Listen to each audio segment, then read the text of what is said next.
আমি কোরআনের scientific error ধরতে গিয়ে কোরআনের সৌন্দর্যে মুগ্ধ হয়েছি। আমি টিচার হতে চেয়েছিলাম, বুয়েটে আমার অনার্স মার্কসের মতো মার্ক ছিল। আমি ছিটকে পড়ে যাই, আমার একটি ক্ষোভ জন্মে সৃষ্টিকর্তার উপরে, ধর্মের উপরে, এবং আমি জায়নামাজ ফেলে দিই। এটা হয়েছিল একটা মৃত্যু যন্ত্রণা থেকে, ডেথ থটস চিন্তা করে। আমার একটা ভাইনা মারা গিয়েছিল। আল্লাহ, তুমি আমাকে সৃষ্টি করছো, আমি কেন মৃত্যুর মধ্য দিয়ে যাবো? আমি তোমার বলছি সৃষ্টি করতে। আইনস্টাইন তখন আমার বইটা পড়া হয়েছে, থিওরি অফ রিলেটিভিটি। আমার স্টিফেন হকিংস পড়া। আমি পুরোপুরি একজন এথিস্ট হয়ে গেলাম। আমার বাবা মুসলিম, আমার এনভায়রনমেন্ট মুসলিম, আমার দাদি নামাজ পড়ে, আমার নানা নামাজ পড়ে, তারপরে আমি পালন করি না ইসলামকে। মুসলমান, কি অধিকার আমার? তো আমি তো কিচ্ছু জানি না। তোমাকে আমি চাইলেও তো তোমার আমি আল্লাহরে দেখাই পারব না যে আল্লাহ আছে, এই কারণে আল্লাহ নাই। তো তুমি কোন জ্ঞানের উপর ভিত্তি করে বলো আল্লাহ নাই? কত জ্ঞানী তুমি?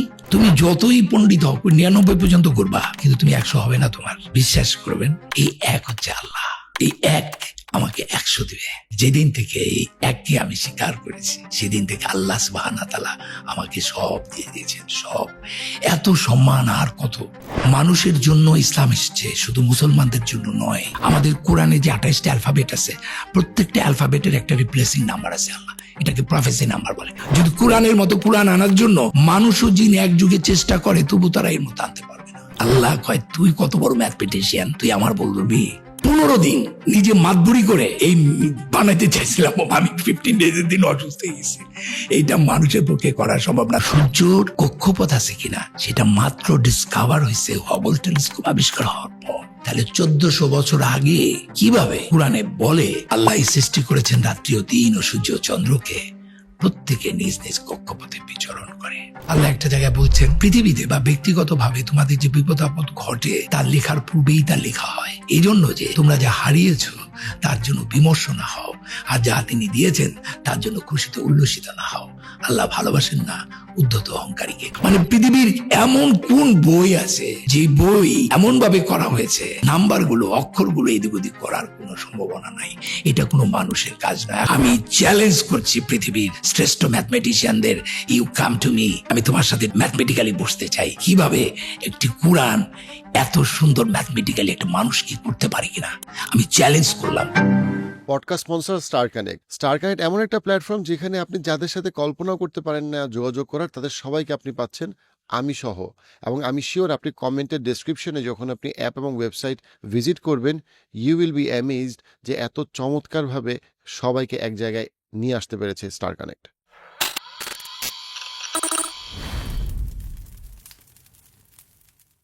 আসসালামু আলাইকুম, গাজী রাকাত ভাই, কেমন আছেন? মাশাআল্লাহ, আলহামদুলিল্লাহ, অনেক ভালো আছি। আলহামদুলিল্লাহ। ভাইয়া, আপনি 28টা জাতীয় পুরস্কার পেয়েছেন, আলহামদুলিল্লাহ। আমার দুটো ছবিতে আর কি। দুটো ছবি মিলে, এবং অস্কারের রিমাইন্ডার লিস্টে গিয়েছে। হলিউডে আপনার চলচ্চিত্র অ্যাকসেপ্টেড হয়েছে কমার্শিয়ালি। চলচ্চিত্র জগতে আপনি একজন উজ্জ্বল তারকা বাংলাদেশে। সেখানে শিল্পী, শিল্প, ওই জগৎ সম্পর্কে মানুষের যেটা ধারণা যে কোরআন তাদেরকে আকর্ষণ করে না, তারা ইসলাম থেকে আগ্রহ হারায় ফেলছে অথবা আগ্রহ নাই। সেখানে ইসলাম এবং কোরআন আপনাকে কেন এই বয়সে এসে, এখন আপনার 60 বছর বয়স, আপনাকে কোরআন এত বিস্মিত করে বা আগ্রহী করে তুললো? প্রথমেই বলি, আল্লাহ যা চেয়েছেন তাই হয়েছে। আল্লাহর সাহায্য ছাড়া কোনো শক্তি নাই। আমার যা প্রাপ্তি সেটা, আমি তো একজন প্রকৌশলী, এবং আমি এই বয়সে এসে কোরআন আমাকে অ্যাট্রাক্ট করেছে এটা আমি বলবো না। আমাকে কোরআন অ্যাট্রাক্ট করেছে, আমি যদি বলি তাহলে 2002 থেকে শুরু হয়েছে প্রক্রিয়াটা। 2002 থেকে প্রক্রিয়াটা শুরু হয়েছে, কিন্তু এটা ওয়ার্ক করা শুরু করেছে 2005-06 এরকম। আমি এক্স্যাক্টলি মনে করতে পারছি না। আমি কোরআনের সায়েন্টিফিক এরর ধরতে গিয়ে কোরআনের সৌন্দর্যে মুগ্ধ হয়েছি। আমি আসলে মনে করি আমি তৈরি হইনি। আজকে আমি আপনার সামনে এসেছি তৈরি হয়ে। আমি মনে করেছি এখন আমার কথা বলার সময় এসেছে, আমি এখন কথা বলতে পারি, তাই না? তো আপনি যেটা বললেন যে আসলে শিল্পী যারা এত সুন্দর সুন্দর কাজ করে, যাদের মনটা এত সুন্দর, তার সাথে তো এই মহান শিল্পী সৃষ্টিকর্তারই ভালো সম্পর্ক থাকার কথা ছিল, কিন্তু অথচ উল্টো হয়েছে আর কি, তাই না? তো আমি আসলে সত্যিকার অর্থে আমি একটি মুসলমান পরিবারে জন্মগ্রহণ করেছি। আমার বাবা 64 বছর বয়সে মারা গিয়েছেন। উনি নামাজ পড়তেন 5 ওয়াক্ত। এবং আমি একটি মুসলিম ঘরে জন্ম নেওয়ার পরে আমি অঙ্কে সবসময় খুব কাঁচা ছিলাম, মানে উদাসীন ছিলাম। ক্লাস 7 অঙ্ক 5ও পেয়েছি, কিন্তু ক্লাস 8-এ গিয়ে মিরাকলি আমি অঙ্কতে 84 পেয়ে যাই, আমি স্কুলে ফার্স্ট হয়ে যাই। এই যে আমার অঙ্ক আমার খুব প্রিয় একটি সাবজেক্ট। তো যে কারণে আমি পড়ালেখায় আমি খুব ছোটবেলাতেই খুব পারফরমেন্স টেন্ডেন্সি ছিল আমার, এই পড়ালেখা থেকে ঝোঁক ছিল না। আমি পড়ালেখায় মনোনিবেশ করলাম, করার পরে যেটা হলো আমি স্কুলে ফার্স্ট হলাম, ম্যাট্রিকে 5টা লেটার নিয়ে ফার্স্ট ডিভিশন পেলাম। আমি নটরডেম কলেজে চান্স পেলাম, আমি চিটাগাং মেডিকেল কলেজে ভর্তি হলাম। আমি বুয়েটে 120 জনের মধ্যে আমার মেরিট লিস্ট ছিল, আমি ঢুকলাম এবং আমি প্রচুর এঘেট ছিলাম, পড়ুয়া ছিলাম, পড়তাম কিন্তু নামাজ পড়তাম, রোজা রাখতাম, মসজিদে দিতাম। এটা আমার বাই বর্ন একটা ঘটনা ঘটেছে। কিন্তু ঘটনাটা ঘটে যায় বুয়েটের একটা প্রিপারেটরি লিভে পরীক্ষার 3 দিন আগে। আমার একটি দর্শন, একটি চিন্তা আমাকে লন্ডভন্ড করে দেয়। এরপর থেকে আমি টিচার হতে চেয়েছিলাম বুয়েটে, আমার অনার্স মার্কসের মতো মার্ক ছিল। আমি ছিটকে পড়ে যাই এবং আমার একটি ক্ষোভ জন্মে সৃষ্টিকর্তার উপরে, ধর্মের উপরে, এবং আমি যাই নামাজ ফেলে দিই, নামাজ থেকে দূরে সরে যাই, ধর্ম থেকে দূরে সরে যাই। এটা হয়েছিল একটা মৃত্যু যন্ত্রণা থেকে, মৃত্যুর ডেথ থটস চিন্তা করে। আমার একটা ভাইগনা মারা গিয়েছিল, তো ব্রেন টিউমারে। রাত্রে হঠাৎ একটা থটস আমার মাথার মধ্যে কাজ করে, সেখান থেকেই যে এই যে আমি আপনি বসে আছি, বর্তমানটাই তো আসল। Just I think I am taking breath, এই যে ব্রেথটা নিচ্ছি এটাই হলো আসল। কালকে আমি কি দিয়ে ভাত খেয়েছি? ইলিশ মাছ দিয়ে খেয়েছি না? অস্কারে আমার পুরস্কার পেয়েছি, আমি 20টা জাতীয় পুরস্কার পেয়েছি, কি ছিলাম? It doesn't matter. Matter is that I am taking the breath. When the death will come, I am taking the test of death. কষ্ট, মৃত্যুর যে যন্ত্রণা ছোটবেলা থেকে যা শুনে আসছি ইমামদের মুখে, মসজিদে, সবার কাছে, ডেড বডি দেখে আমার তখন মাথার মধ্যে ঢুকে গেল, এই অল্প বয়সের একটি ছোট্ট বাচ্চা, তার মাথার মধ্যে ঢুকে গেল এত যন্ত্রণার মধ্যে দিয়ে আমি যাবো কেন? আল্লাহ তুমি আমাকে সৃষ্টি করছো কেন? অ্যাডাম গন্ধম ফল খাইছে, তাতে আমার কি? আমি কেন মৃত্যুর মধ্য দিয়ে যাবো? আমি তোমার বলছি সৃষ্টি করতে। এই যে ফিলোসফিটা day after day, day after day, আর চারিদিকে নানা, মানে কি বলবো, ধর্ম কিন্তু আমাদের একটা শিক্ষিত মানুষের হাতে। আমি যদি বলি ধর্মের গ্র্যাজুয়েশন লেভেলটা হচ্ছে ইসলাম, তো আপনি যদি গ্র্যাজুয়েট না করে হুট করে ক্লাস 5-এ পড়ে যদি আপনি গ্র্যাজুয়েশনের অঙ্ক করতে বসেন, আপনি পারবেন না। ইসলামকে বুঝতে গেলে, ইসলাম যেই ধর্ম, পুরাণকে বুঝতে গেলে যে জ্ঞানটা দরকার, যে শিক্ষাটা দরকার, সেই শিক্ষাটা ছাড়া যদি ওইটা নিয়ে কেউ নাড়াচাড়া শুরু করে, সে কিন্তু মিসগাইড করবে। তো এই ধরনের মিসগাইডের কারণেই নানা প্রশ্ন আমাকে শুরু করলো। আমার আইনস্টাইন তখন আমার বইটা পড়া হয়েছে, থিওরি অফ রিলেটিভিটি, আমার স্টিফেন হকিংস পড়া। আমি পুরোপুরি একজন এথিস্ট হয়ে গেলাম। আই ডোন্ট বিলিভ আর, মানে I am don't believe in anything. এবং আমার সাথে একটা সৃষ্টিকর্তার একটা যুদ্ধের মতো হলো যে আমি তোমাকে, তুমি এটুকু ইচ্ছা করলে তুমি আমাকে সৃষ্টি করতে পারো না। I was total out of religion. কিন্তু আমাকে, আমার অসুস্থ হয়ে যাচ্ছিলাম, এই আমার মানসিক স্বাস্থ্যটা, যেহেতু জীবনে কোনো আনন্দ নাই, হাসি না, আমি একদম একটা ভিন্ন জগতে চলে যাচ্ছি। তখন তো আমার অনেকে ধর্মকর্ম বেশি করে, অনেকে পাগলও হয়ে যায়। ওই সময় নাটক আমাকে বাঁচালো। নাটক আমাকে, জীবনটা তো একটা খেলা, আমরা সবাই খেলছি, ও আমাকে আবার একটা খেলার মধ্যে ঢুকাই দিল। আমি নাটক খেললাম, যেটা আমাদের একটা অ্যাবসার্ড নাটক বলে একটা নাটক আছে, সেখানে সবসময় একটা খেলা থাকে। খেলা শুরু করলাম, ভুলতে থাকলাম সেই সত্যটাকে।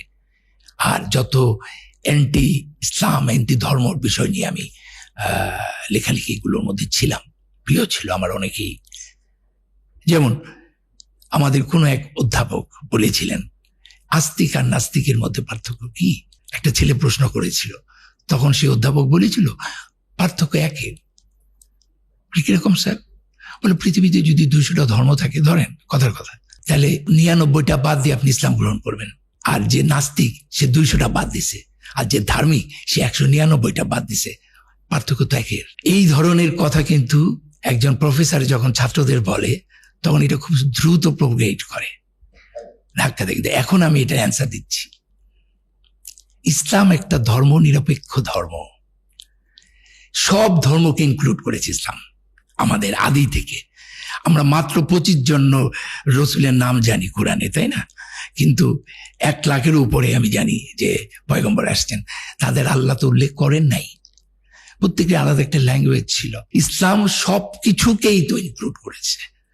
তো ওনার কথাটা ঠিক না। আমি তো মনে করি 200 না, ইসলামের সাথে পার্থক্য অন্য ধর্মের 199টা এক না। বুঝাতে পারলাম? এরকম মিসলিডিং কনসেপ্ট, যেমন স্টিভেন হকিংস এর বইতে একটা আছে, অগস্টাইন নামে একজন বিখ্যাত আমাদের গবেষক, ম্যাথমেটিশিয়ান বলি বা ফিজিশিয়ান বলি, যারা জ্ঞানী লোক তারা তো একটু কম কথা বলে, আর শিষ্যরা অনেক বেশি পণ্ডিতি করে আর কি। তো উনি চুপচাপ কাপ করছিল, কোনো কথা বলছে না। তো যেহেতু সে বিলিভার না, তাকে শুনিয়ে শুনিয়ে তারা রঙ্গ করছেন তার শিষ্যরা। একটা কোর্স এভাবেই আছে স্টিভেন হকিংস এর বইতে, what was God doing before building the universe. একজনকে আরেকজনকে প্রশ্ন করছে, আরেকজন বলছে, I think he was making the hell for those who ask this question. তাহলে এই প্রশ্নটা আমার মধ্যেও এসে গেল, what was God doing before building the universe. দেখেন এই ধরনের মিসলিডিং একের পর এক। তো কোনো একদিন আমার বড় সিনিয়র ভাইদের সাথে আড্ডায় আমি বসেছিলাম এবং সবাই মোহাম্মদ সাল্লাল্লাহু আলাইহি সাল্লাম কয়টা বিয়ে করেছে এটা নিয়ে চিন্তিত। হ্যাঁ, না না, তো আমিও মজা করছি। তো হঠাৎ আমার প্রশ্ন হলো, এই রাকায়েত, তুমি জীবনে এত বই পড়ছো, একটা বই কি পড়ছো? হ্যাঁ, তুমি কোরআনটা জীবনে কোনোদিন পড়ছো? আর আমি না আবানি মোহাম্মদের সবাই সাপোর্ট করে, আমি যাই ব্রাদার্স ইউনিয়নে। মানে আমার প্রবলেমটা হচ্ছে সবাই যেদিকে যায় আমার ভাবনাটা উল্টা দিকে, তাই না? এই যে তারাবির নামাজ পড়ি, এই প্রশ্নগুলো আসা শুরু করলো।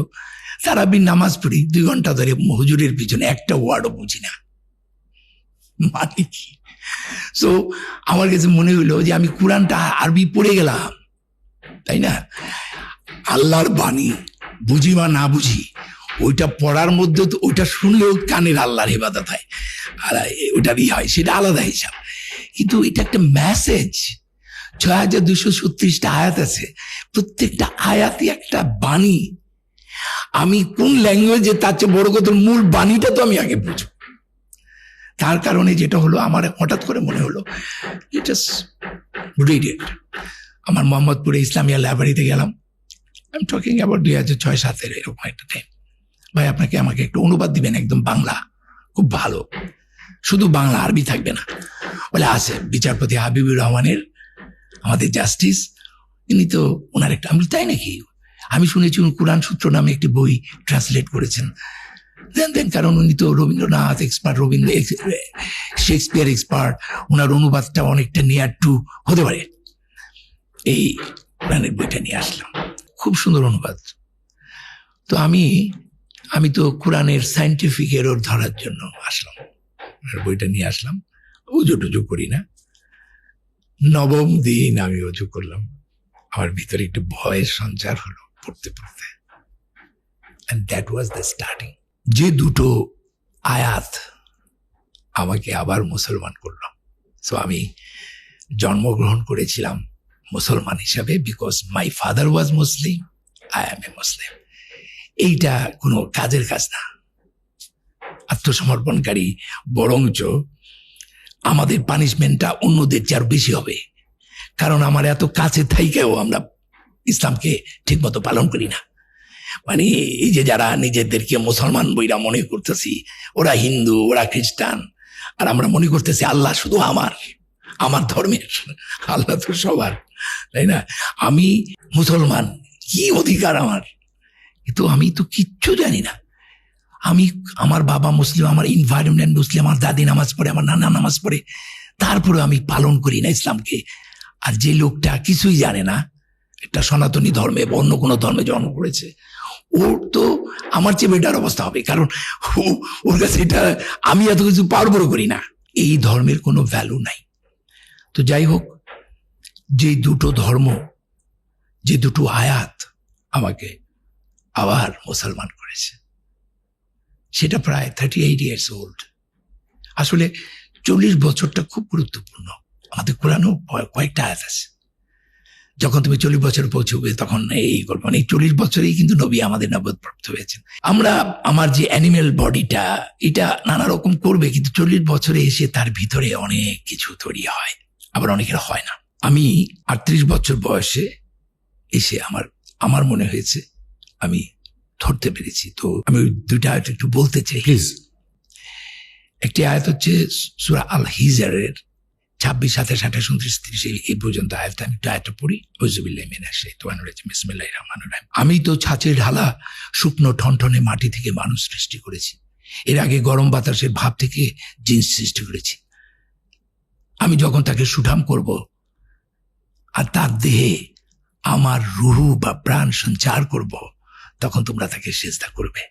আদমের কথা বলা হচ্ছে সেখানে, কিন্তু বলা হচ্ছে যখন আমি তাকে সুঠাম করব, তার দেহে আমার রুহু বা প্রাণ সঞ্চার করব, তখন তোমরা তাকে সিজদা করবে। আমি না ওই আমার শব্দটা পেয়ে, আমরা একটু সুফিবাদী মানুষ তো বিশ্বাস করি আল্লাহ এখানে আছে, ওই আমার শব্দটা আমাকে না বলে কি বলে আল্লাহ তার নিজের রুহ সঞ্চারিত করেছেন। প্রত্যেকটা কোরআনে করে দেখে আমারটা আছে, এই আমার প্রথম। আর আমি খুব তখন বিবিসি দেখতাম, একটু মানে বলেই নেই যে ইসলামকে, ধর্মকে অস্বীকার করা এক ধরনের সাইন অফ ইন্টেলেকচুয়ালিজম, তাই না? কিছু লোক আছে যারা জ্ঞানের মাধ্যমে অস্বীকার করে, আমি তাদেরকে কিন্তু করতে ভালোই বলি, কিন্তু তাদেরকে অনুসরণ করে একটা শ্রেণী আছে যে ওইটাকে ফলো করে, যে আল্লাহকে মানি না, ওইটা একটা জাতে উঠলাম, আমি অনেক জ্ঞানী মানুষ, ওইটা আমার পছন্দ না আর কি। তো যাই হোক, আমি এইটা পাওয়ার পর আমি বিবিসি আর্টক খুব আমার প্রিয় ছিল। বিবিসি প্রায় কিছু কিছু অনুষ্ঠান দেখতাম। তো একটা অনুষ্ঠানে সেখানে বিভিন্ন ইউনিভার্সিটির প্রফেসররা যারা এই ধর্মতত্ত্ব নিয়ে সাবজেক্ট, আমি ভুলে গেলাম, তাদের সাবজেক্টটা ছিল ওয়াই ইসলাম ইস এত প্রসার হচ্ছে, কেন ইসলাম গ্রহণ করছে। এইটা বলার পরপরই আমি, সরি ফর মাই ল্যাঙ্গুয়েজ, একজন শ্বেতাঙ্গ উনি বলার পরই একটা শর্ট দেখালেন বিবিসিতে, উনি নামাজ পড়ছেন। তারপরে তাকে প্রশ্ন করা হচ্ছে why you have taken Islam. তখন উনি বললেন, ওনার পরিচয়টা বললেন, উনি একজন fire worker, high rise building এর ফায়ার ওয়ার্কার। যারা ফায়ার ওয়ার্কার হয় এরা একটু মানব কর্মী হয়, এই মানুষকে খুব ভালোবাসে, এরা মানবতাবাদী মানুষ। তো উনি বলল যে আমি একটা আয়াত পেয়েছি, এই আয়াতের কারণে আমি মুসলমান হয়েছি। কি সেই আয়াত? যে আয়াতটা আমাকেও পাগল করে দিছে। সেই আয়াতটা হচ্ছে সূরা মাইদার 32 নম্বর আয়াত। ভুল হতে পারি, আল্লাহ মাফ করে দিবে, কিন্তু আমি আয়াতটা বলি, সেটা হচ্ছে আউযুবিল্লাহি মিনাশ শাইতানির রাজিম, বিসমিল্লাহির রহমানির রহিম। এই কারণেই বনি ইসরায়েলের উপর আমি এই বিধান দিলাম যে নরহত্যা বা পৃথিবীতে ধ্বংসাত্মক কার্য করা হেতু ব্যতীত কেউ কাউকে হত্যা করলে সে যেন পৃথিবীর সকল মানুষকেই হত্যা করল। কেউ কারো প্রাণ রক্ষা করলে সে যেন পৃথিবীর সকল মানুষেরই প্রাণ রক্ষা করলো। তাদের কাছে আমার রাসূলরা স্পষ্ট প্রমাণ এনেছিল, কিন্তু অনেকেই সীমা লঙ্ঘনকারী রয়ে গেল। ও মাই আল্লাহ, একটা মানুষকে বাঁচালে সমগ্র মানব জাতির বাঁচানোর সওয়াব পাবে, কোনো কজ ছাড়া। একটা মানুষকে হত্যা করা মানে যে পৃথিবীকে ধ্বংস করছে তাকে হত্যা করাটা জায়েজ, কিন্তু কোনো যুক্তিযুক্ত কারণ যেটা ধ্বংস করে না, এরকম যদি হয়, আপনি যদি একটা মানুষকে হত্যা করেন তাহলে সমগ্র মানব জাতির হত্যার পানিশমেন্ট আপনি পাবেন। ওই ফায়ার ওয়ার্কার বলতেছে যে একটা মানুষকে বাঁচালে যদি সমগ্র মানব জাতিরকে বাঁচানোর সওয়াব পাওয়া যায়, এত বড় আয়াত তো আমি কোনো গ্রন্থে পাই নাই। Why shall I not take the Islam? উনি যখন এটা বলছে তখন ওই আয়াতটা আমার মুখস্থ। আরো অনেক আয়াত আছে, সূরা আহজাবের মোস্ট প্রবাবলি 27 নম্বর আয়াত হবে আমার যতদূর মনে পড়ছে। সেটা বলছেন যে আল্লাহ, পৃথিবীর সমস্ত গাছ যদি কলম হয় আর এই যে সমুদ্র এর সঙ্গে যদি খালি, সেই সঙ্গে আরো 7 সমুদ্র যুগ দিয়ে যদি খালি হয়, তবুও তোমরা আল্লাহর গুণাবলী লেখে শেষ করতে পারবে না, কারণ তিনি শক্তিমান তত্ত্বজ্ঞানী। This is my point. শক্তিমান তত্ত্বজ্ঞানী, তিনি সর্বশ্রেষ্ঠ তত্ত্বজ্ঞানী। এই সর্বশ্রেষ্ঠ তত্ত্বজ্ঞানীটা যে কতবার কোরআনে আল্লাহ বলেছেন, এবং মজার ব্যাপার হচ্ছে এই তত্ত্বজ্ঞানী বলার পরপরই উনি একটা অসাধারণ তত্ত্ব দিয়েছেন। সে আয়াতটা কি? আল্লাহ বলতেছেন, তোমাদের সকলের সৃষ্টি ও পুনরুত্থান একটি মাত্র প্রাণীর সৃষ্টি ও পুনরুত্থানের সমান। আর আল্লাহ তো সব দেখেন ও শুনেন। আপনি চিন্তা করতে পারেন, একটি প্রাণীর সৃষ্টি ও পুনরুত্থান তোমাদের সকলের সৃষ্টির ও পুনরুত্থানের সমানে বিবর্তনবাদের কথা বলতেছে না? হ্যাঁ, কিনা নাই কোরআনে? যারা ভাই বুঝে না, যার জ্ঞান নাই, তারা উল্টাপাল্টা কথা বলা উচিত না কোরআনকে বাদ দিয়ে। আবারও বলছি, কোরআন অনেক জ্ঞানী গর্ভ একটা বই। আপনি চিন্তা করেন, একটা টিকটিকি যদি পৃথিবীতে থাকে, সেখান থেকে আল্লাহ আবার পুনরায় সৃষ্টি করবেন। মানে আমার কথা হচ্ছে, আজ পর্যন্ত মানুষ একটা অ্যামিবিয়া সৃষ্টি করতে পারছে? কোনো প্রাণী সৃষ্টি করতে পারছে? মানুষ একটা কণা, বালু কণাও সৃষ্টি করতে পারে নাই। He just ডিসকভারার। সে ধুলাবালি বার করে একটা করে নক্ষত্র আবিষ্কার করে আর বলে আল্লাহ নাই, আল্লাহ নাই। ও একটা ধুলাবালি পরিষ্কার করে আবিষ্কার করে। এটা তো সৃষ্টি নয়। হওয়ানি হয়ে যাবে, একটা বালুকানা আল্লাহ বানিয়ে ফেলবেন। তো বলতেছে, আপনি যে কয়দিন পরে বলবে আমি মানুষ বানাইছি, এটাও বলতে পারে, কারণ আপনি তো ক্লোনিং হয়ে গেছে। আপনি কলম আছে না, গাছের যে কলম হয়, তো এক গাছ থেকে আরেক গাছ জন্ম পানাটা কি সৃষ্টি করা হলো? আপনি রূপান্তর করলেন, কিন্তু একটা বালু মানুষ সৃষ্টি করতে পারবে না। এই যে আয়াতগুলো দিনে দিনে আমাকে আস্তে আস্তে কোরআনের দিকে আকৃষ্ট করেছে। যেমন বিগ ব্যাং তত্ত্ব, মহাসংকোচন তত্ত্ব। বিগ ব্যাং তত্ত্বতে স্পষ্টভাবে সূরা আম্বিয়াতে 32-30 থেকে আয়াতটা শুরু হয়েছে যে আউযুবিল্লাহি মিনাশ শাইতানির রাজিম বিসমিল্লাহির রহমানির রহিম। অবিশ্বাসীরা কি ভেবে দেখে না আকাশ ও পৃথিবী ওতপ্রোতভাবে মিশেছিল?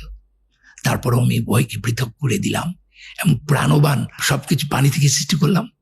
চিন্তা করছেন? All thing R created from water. এবং আকাশ ও পৃথিবী, it's Akash means is a symbol of universe.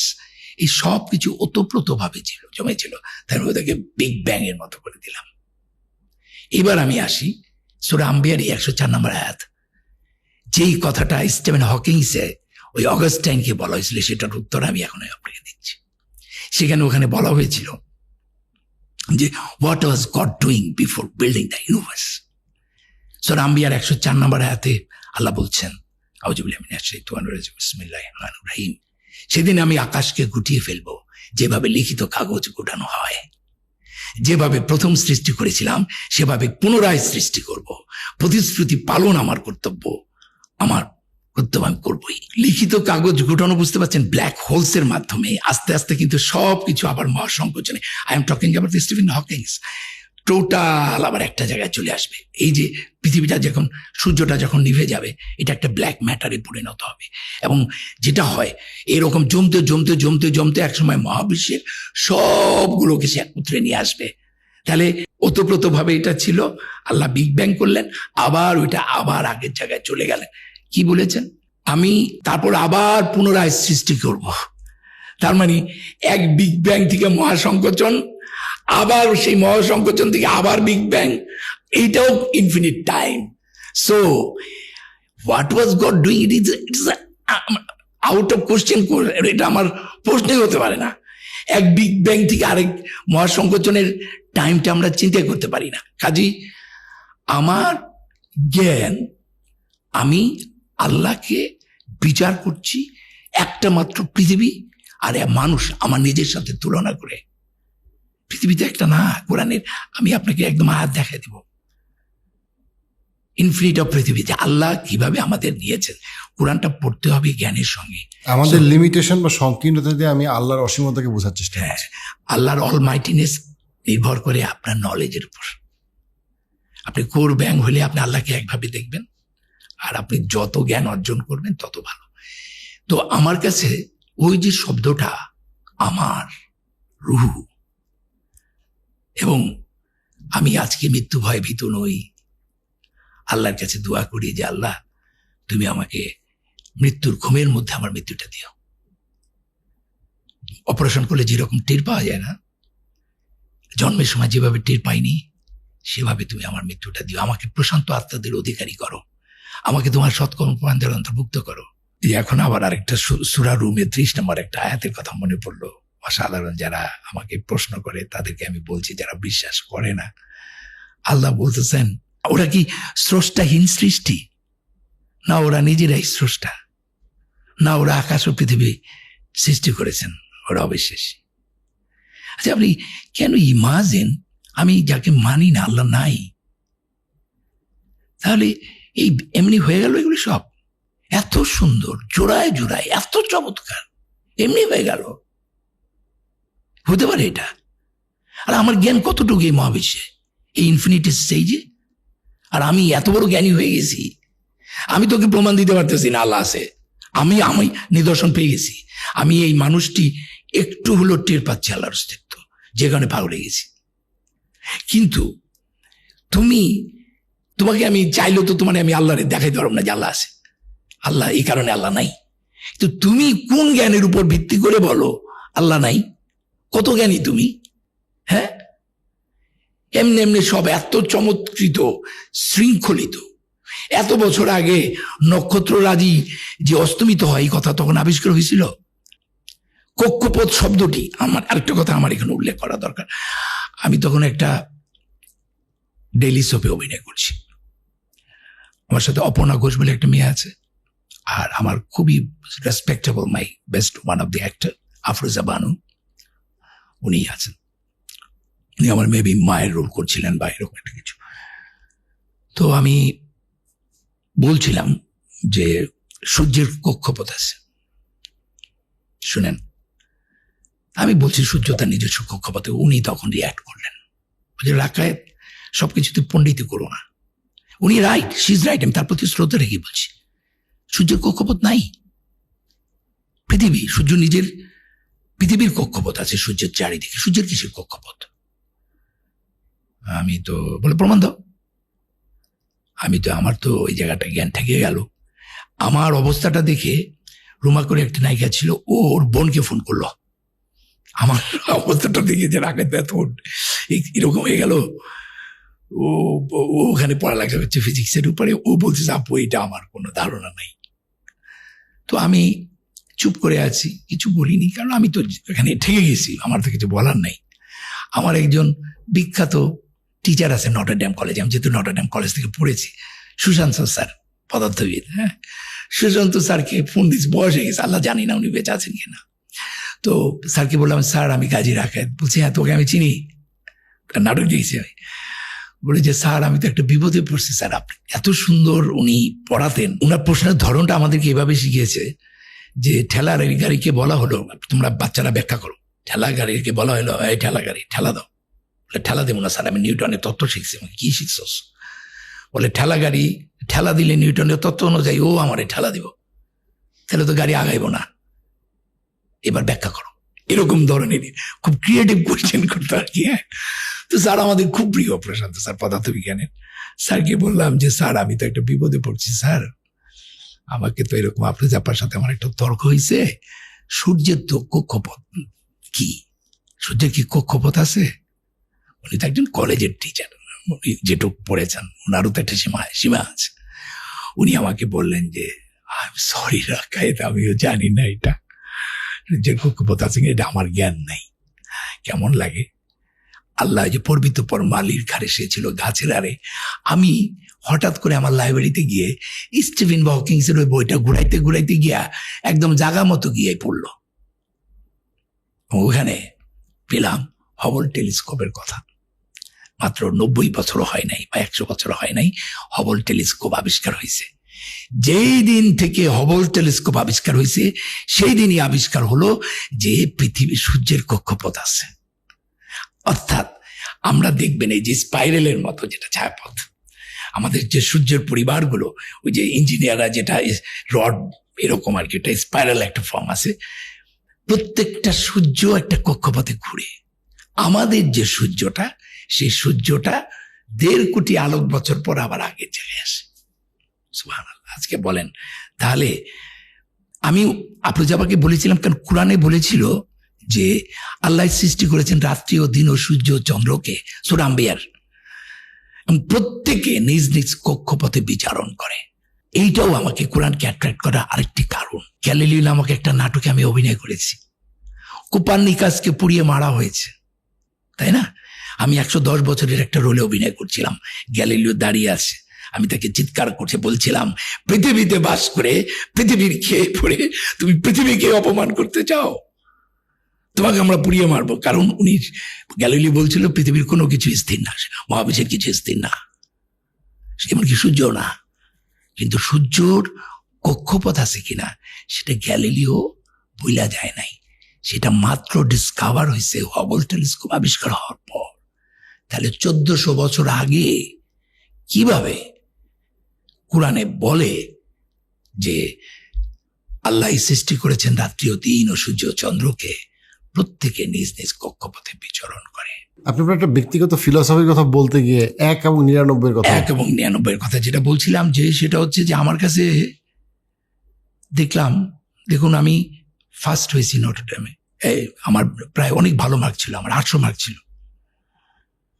আমার স্ট্যান্ড হয় না, কারণ আমার হাতে লেখা খুব খারাপ। আমি লিটারেচারে খুব পড়ছিলাম, ইংরেজিতে খুব খারাপ ছিল। আমি দেখলাম যখন আমি ধর্ম ত্যাগ করেছি বইয়ের থেকে, যেটা আমার গল্পটা আগে বলেছিলাম, এরপরে না আমি একদম সবাই, কিন্তু শেষে গিয়ে আমার কিছু হয় না। আমার সংসারটা ভেঙে গেল, আমার বিজনেস ভেঙে যাচ্ছে, আমি অ্যাওয়ার্ড গরুতে পেতে গিয়েও পাই না। 99 যাই, আবার 0 হয়ে যায়। ওই যে একটা কথা আছে, সুমনের একটা গান আছে, পাগল সাপ লুডু খেলছে ভগবানের সাথে, মানে 99 যায় আবার কেটে আসে। সো আপনি 99 পারলেই যে আপনাকে 100 হবে, এই তখন আমার গোড়ের ফিলোসফিটা আমার মাথার মধ্যে কাজ করলো। ওই লোকটা 99 করে মারা যায়, 100 করতে পারে না, 100 গোল করতে পারে না। সেখানে আমার মনে হইলো যে এই এক হচ্ছে আল্লাহ, এই এক আমাকে 100 দিবে। 100 মানে হচ্ছে পিস, শান্তি। 100 মানে হচ্ছে প্রাপ্তি, সব। সো উইদাউট 1 100 হবে না। তুমি যতই পণ্ডিত হও, 99 পর্যন্ত করবা, হ্যাঁ, কিন্তু তুমি 100 হবে না তোমার। এরকম একটা আমার ভাবনা কাজ করা শুরু করলো, কারণ আমার তো খাচ্ছে না কিছুই। বিশ্বাস করবেন, যেদিন থেকে এই এককে আমি স্বীকার করেছি, সেদিন থেকে আল্লাহ সুবহানাহু ওয়া তাআলা আমাকে সব দিয়ে দিয়েছেন, সব। এত সম্মান আর কত। আমি যখন অ্যাওয়ার্ডটা নিচ্ছিলাম ওই সময় প্রাইম মিনিস্টারের হাত থেকে, তখন হুজুর এক ইমাম একটু কোরআনের আয়াত পড়ছিলেন, যে আয়াতটা দিয়ে আমি নামাজ পড়তাম, তখন আমার চোখ ছলছল করে উঠলো। সে আয়াতটা হচ্ছে সূরা নাহলের 98 নম্বর আয়াত, এরকম কাছাকাছি হবে, একটু এদিকে হতে পারে। আউযুবিল্লাহি মিনাশ শাইতানির রাজিম, বিসমিল্লাহির রহমানির রহিম। বিশ্বাসী হয়ে পুরুষ ও নারীর মধ্যে যে কেউ সৎকর্ম করবে, তাকে আমি আনন্দপূর্ণ জীবন দান করব, তাদের কর্মের শ্রেষ্ঠ পুরস্কার তাদেরকে দান করব। এইটা উনি পাঠ করলেন, আমার চোখ দিয়ে টপ টপ করে ইমোশনাল হয়ে গেলাম আমি। উনি এত সুন্দর জায়গাটা সিলেক্ট করলেন এই জাতীয় পুরস্কারের অনুষ্ঠানে, বাহ, দারুণ। তো আমি মনে করি আমার যে মোদ্দা কথা, আমার হয়তো ব্যাংক ব্যালেন্স নাই, হয়তো আমার গাড়িটা ভাঙা, 25 বছর 20 বছর ধরে একই গাড়ি চালাই, হয়তো আমার জুতাটা খুয়ে গেছে, হয়তো আমি সাদা এই ড্রেস ধারণ করেছি, এটাও একটা কারণ আছে। এখন এটা এক ধরনের, যে হজে গেলে সাদা কাফনের কাপড় পরে যেরকম, আমি যেদিন তার কাছে সারেন্ডার করেছি পুরোপুরি, সেদিন থেকে আমি সাদা পরি। আর এটা কিন্তু সাদা না, it's a combination of 7 colours, 7টা রং এটার মধ্যে আছে। সাদা খুব প্রিয় আল্লাহর, না?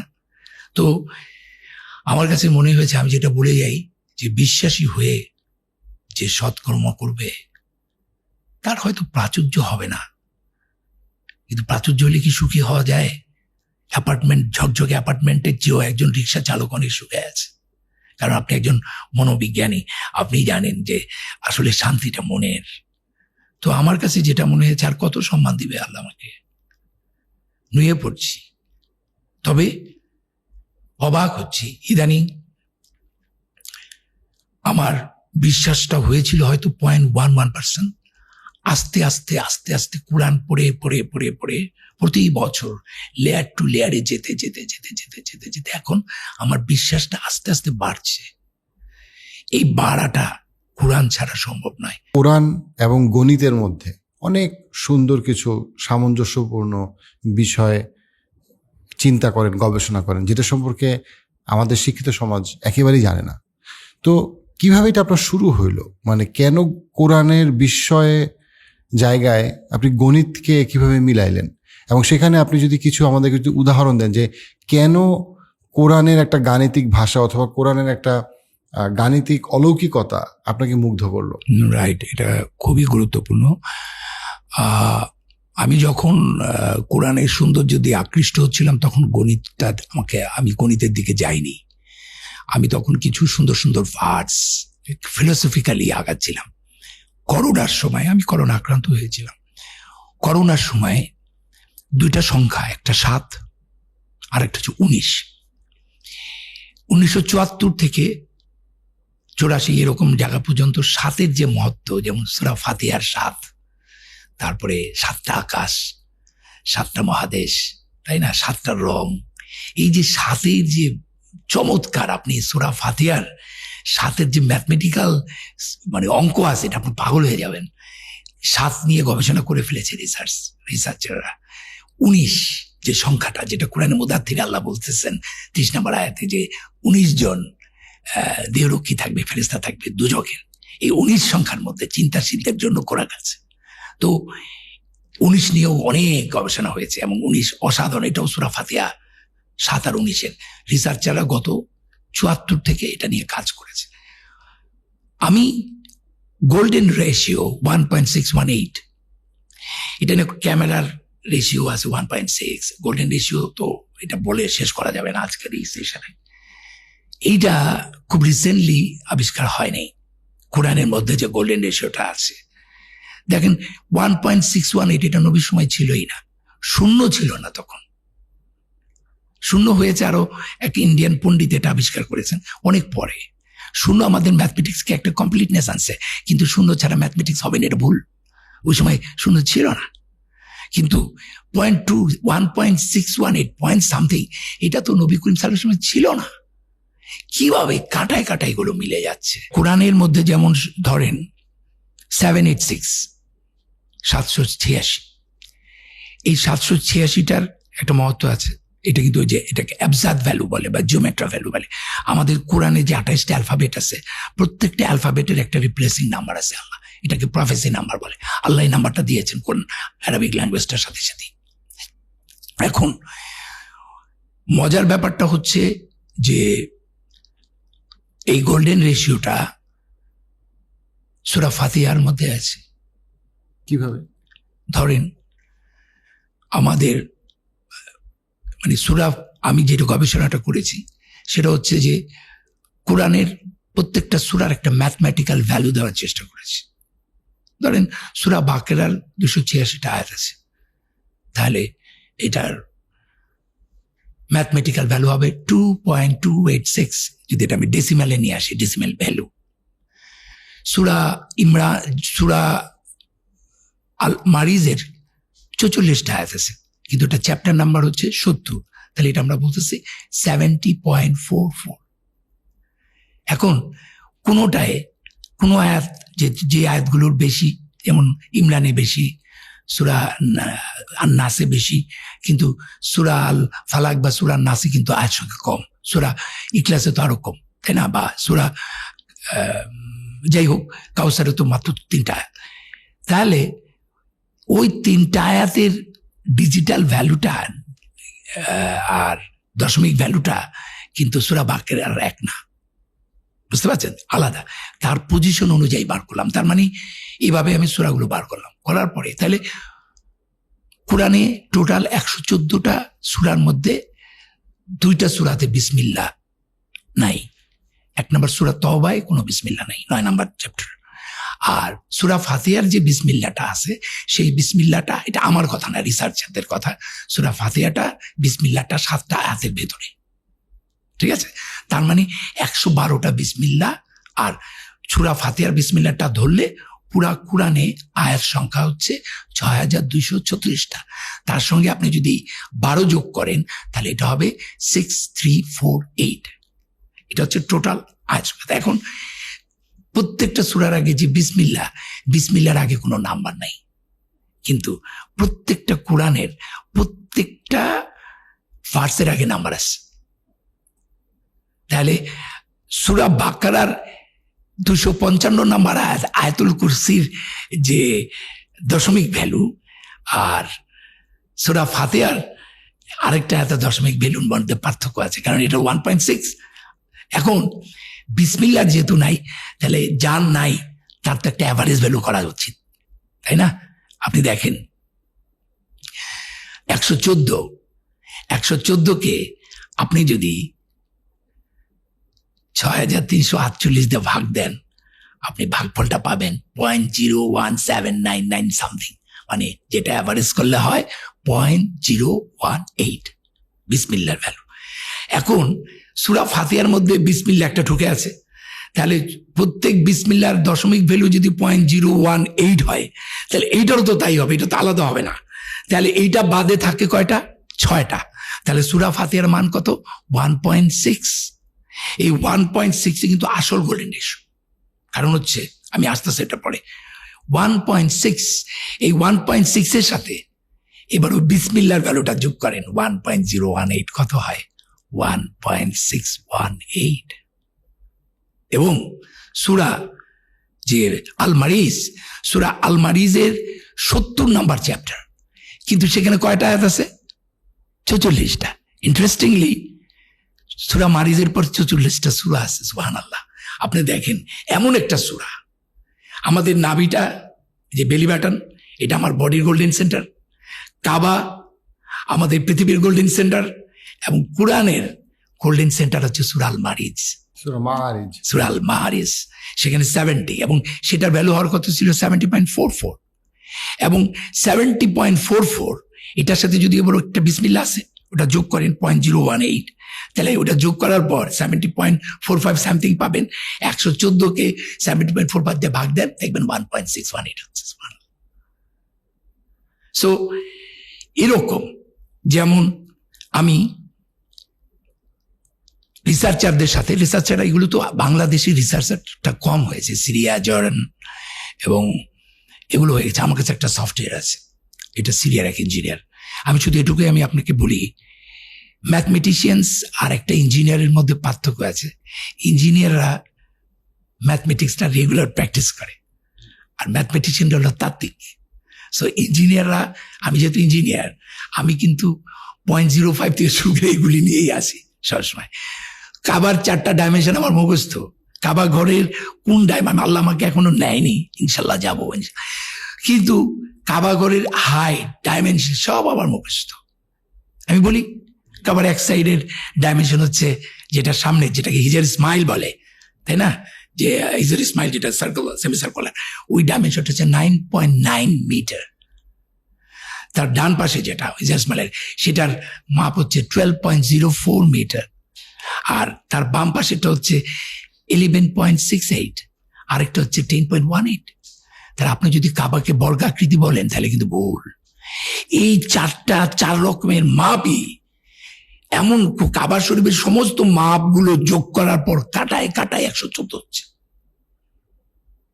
শুধু কোরআনে না, এই ম্যাথমেটিক্যাল বিউটিটা আমাদের কাবা শরীফের মধ্যে আছে, মানুষের মধ্যে আছে। এবং আমি অবাক হবেন, কোরআনে আমাদের নবী করিম সাল্লাল্লাহু আলাইহি সাল্লামের সময় যখন কোরআনটা নাজিল হয়, তখন কোনো জবর জের ছিল না, এবং তখন ছিল 28টা অ্যালফাবেট।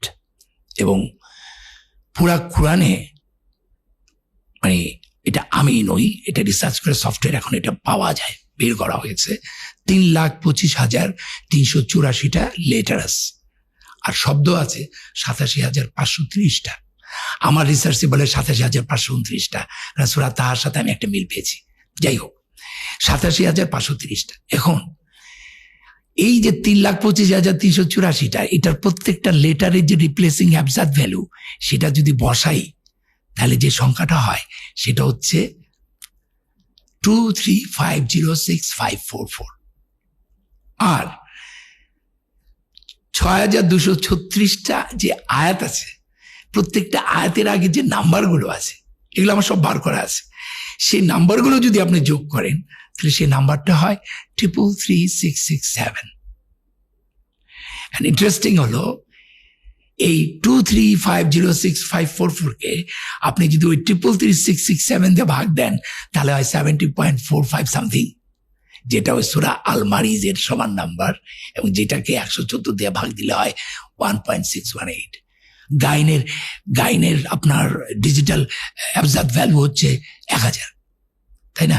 তাহলে 50টা গাইন এদিক ওদিক হলে তো আপনার গোল্ডেন রেশিও হবে না। মানে পৃথিবীর এমন কোন বই আছে যে বই এমন ভাবে করা হয়েছে যে নাম্বারগুলো, অক্ষরগুলো এদিক ওদিক করার কোনো সম্ভাবনা নাই। এটা কোনো মানুষের কাজ নয়। আসলে আমার প্রায় 100-র অধিক অবজারভেশন বেরিয়ে গেছে এই করোনার পর থেকে। আমি ম্যাথমেটিক্যালি একটি গবেষণা করছি। আমার একটা স্বপ্ন আছে, ইনশাআল্লাহ আল্লাহ যেন আপনাদের সহযোগিতায় আরো সবার উদ্দেশ্যে একটি গবেষণা কেন্দ্র করা, সেটা হচ্ছে কুরআনের ও কাবার গাণিতিক গবেষণা কেন্দ্র। আমি শুধু ম্যাথমেটিক্সেই থাকতে চাই, আমি তর্কে যেতে চাই না, বুঝছেন? মানবিক বিষয়গুলো তো খালি তর্কাতর্কি করে, একজন আরেকজনের সাথে ডিভাইড করে, তুমি এটা মানি না সেটা মানি। আরে কত ভাগ, আমাদেরই তো কত ভাগ, অঙ্কে কোনো ভাগ নাই, সরল অঙ্ক এক লাইনে যেতে হবে। সো আমি অঙ্কেতে আসি। আমি আপনার এই অনুষ্ঠানের মাধ্যমে এক্সপোনেনশিয়াল লগারিদম থেকে শুরু করে আমি চ্যালেঞ্জ করছি পৃথিবীর শ্রেষ্ঠ ম্যাথমেটিশিয়ানদের, you come to me and tell me. আমি তোমার সাথে ডিবে ম্যাথমেটিক্যালি বসতে চাই যে কিভাবে একটি কুরআন এত সুন্দর ম্যাথমেটিক্যালি একটা মানুষ কি করতে পারে কিনা। আমি চ্যালেঞ্জ করলাম। আমাকে একজন শিল্পী ভাবলে হবে না, আমি একজন বুয়েটিয়ান, নটর ডেমে সারা জীবন অঙ্কতে 100তে আল্লাহর রহমতে 99-100 পেয়েছি। সো আমি অঙ্ক, আমার মেডিটেশন, অঙ্ক আমি ভালোবাসি। আমি পৃথিবীর সমস্ত ম্যাথমেটিশিয়ানদেরকে আহ্বান জানালাম, you come to me and tell me. Chemistry, physics তো রয়েই গেছে, সেগুলি তো রয়েই গেছে। একটা কথা আমার এখন কেমিস্ট্রির কথা বলার পরে মনে পড়ে গেল, যারা সায়েন্সের ছাত্র তাদেরকে আমি বলছি, অ্যাবজাদ ভ্যালু না বুঝলে জিওমেট্রা ভ্যালু হিব্রু ভাষায় ছিল। হিব্রু ভাষায় 27টা লেটার ছিল, অ্যালফাবেট ছিল, আমাদের 28টা। আপনারা জানেন যে অ্যাটমিক নাম্বার কাকে বলে? অ্যাটমিক নাম্বার হচ্ছে নাম্বার অফ প্রোটনের সংখ্যাই অ্যাটমিক নাম্বার। একটা পার্টিকেলের অণুর মধ্যে প্রোটন আর নিউট্রন থাকে, ইলেকট্রন তো মাইনাস, ওটার কোনো ভর নাই। নিউট্রন আর প্রোটন সমান থাকে। আর একই ম্যাটার কিন্তু অনেক রকমের ফর্ম আছে, যেমন আয়রনের 3-4টা ফর্ম আছে, তাই না? ওই প্রোটনটা একই থাকে, প্রোটন যদি চেঞ্জ হয়ে যায় তাহলে ওই ম্যাটার চেঞ্জ। আর নিউট্রনটা এদিক ওদিক হয়। মনে করেন আয়রন, এটা দিয়ে আমি বুঝাই। আয়রন, আমাদের একটা সূরা আছে, সেই সূরাটার নাম আল হাদিদ, 57 নম্বর চ্যাপ্টার। এখন এই যে পৃথিবীর কেন্দ্রে কি আছে? লোহা, একদম গলিত লোহা। এবং এই লোহাটা কিন্তু বিগ ব্যাং এর সময় হিলিয়াম প্রসেস হয়ে হয়ে কিন্তু এই লোহাটা আসছে। লোহাটা কিন্তু বলে না বাইরে থেকে আসছে, বাইরে থেকে আসছে, আল্লাহ কি লোহা পাঠাইছে নাকি? এইটা ওই বিগ ব্যাং এর সময় সেন্টারেই লোহাটা আছে। আমার কথা হলো, পৃথিবীর কেন্দ্রে যে লোহা আছে, এটা কি নবী করিম সাল্লাল্লাহু আলাইহি ওয়াসাল্লাম তখন জানতেন? জানা সম্ভব ছিল ওই সময়? কিন্তু উনি 114 একদম সেন্টারে 57 নাম্বার চ্যাপ্টারটা কি হলো? লোহা, আয়রন। পৃথিবীর সেন্টারেও আয়রন, কোরআনের সেন্টারে। ও আচ্ছা, এটা কোইন্সিডেন্স, সব কোইন্সিডেন্স। এরপরে আসি, এরপরের স্টেজটায় আসি। আপনার সূরা এই আল হাদিদের আপনি যদি 26টা, মানে আমি যদি অ্যাবজাদ ভ্যালুটা না বুঝি, যেমন হাদিদ, হার অ্যাবজাদ ভ্যালু 8, দাল 4, আর আর আরেকটা দা, তাহলে কত হলো? 8 4 12, 12 আর 10 22, 22 আর 4 26। হাদিদের অ্যাবজাদ ভ্যালু 26, লোহার অ্যাটমিক নাম্বার 26। এটাও কোইন্সিডেন্স। শুধু কি তাই? সূরা আপনারা যারা সায়েন্সের তাদেরকে বলছি, আল হাদিদ এটার মানে হচ্ছে দা আয়রন, আল মানে দা আয়রন, তাহলে 26, ঠিক আছে 26, আর আলিফ হচ্ছে 1, লাম হচ্ছে 30, কত হয় 26 আর 31, 57। আল হাদিদ অ্যাবজাদ ভ্যালু 57। সো এটাও কোইন্সিডেন্স। নাও আরেকটি মজার ব্যাপার যেটা খুবই আমাকে আলোকিত করেছে, সেটা হলো যে ধরেন আইসোটোপ, যারা সায়েন্সের ছাত্র তারা জানবেন, you know, I think you also an engineer. Isotope is the weight of the particle, না নিউট্রন আর প্রোটনের ওয়েট। এখন এই লোহার 7 ধরনের লোহা আছে পৃথিবীতে, তার মধ্যে 4টা লোহা পার্মানেন্ট ফর্ম, যেমন নিকেল টিকেল এরকম অনেকগুলো আছে, আর 3টা লোহা 2 বছরের মধ্যে নিউক্লিওসিনথেসিস বলে, এটা অন্য ম্যাটার হয়ে যায়। একটার ফর্ম আছে ওটা মনে হয় 2-3 মাস থাকে, আরেকটা 2.5 বছরের মধ্যে শেষ হয়ে যায়। মানে পার্মানেন্ট ফর্ম হচ্ছে 4টা লোহার। এই 4টা লোহার নিউট্রন প্রোটনের যে আইসোটোপ মাপা হয়েছে, কোনোটায় পাওয়া গেছে 58, কোনোটা 60, কোনোটা 61, কোনোটা 54। এই 4টা লোহার অ্যাভারেজ আইসোটোপ হচ্ছে 57। এইটাও কোইন্সিডেন্স। এবং সবচেয়ে ইম্পর্টেন্ট আরেকটি সূরা আমি আপনাদেরকে বলছি, সেটা হচ্ছে সূরা আল ফুরকানের, যেটা নাম্বারটা একটু এদিক গন্ডগোল হয়, আমার মনে থাকে না। সেখানে আল্লাহ বলতেছেন, আর তিনি প্রবাহিত করেছেন 2টো সাগর, যার একটির পানি সুমিষ্টি ও সুপেয়, অপরটির পানি লবণাক্ত ও বিস্বাদ, বুক জ্বালা করে, আর 2-এর মাঝে রেখে দিয়েছেন এক ব্যবধান, এক অনতিক্রম্য বাধা। ভাই প্রিয়, আপনার মাধ্যমে আমি দর্শকদেরকে বলছি, ইউটিউবে সার্চ দেন, আপনি 2টা সমুদ্রের, এই যে মিষ্টি 2টা সমুদ্রের মাঝখানে একদম ভিডিও আছে, একদম একটা ব্যবধানটা বোঝা যায়। কিন্তু এটা তো নবী করিম সাল্লাল্লাহু আলাইহি সাল্লামের সময় নাবিকরা এসে তারে বলছে, তিনি সেইটা শুনে লিখছেন, তাই তো?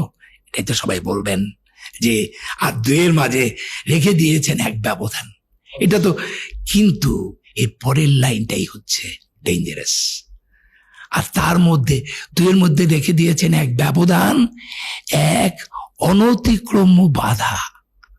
ও মাই গড, এটা মানে কি?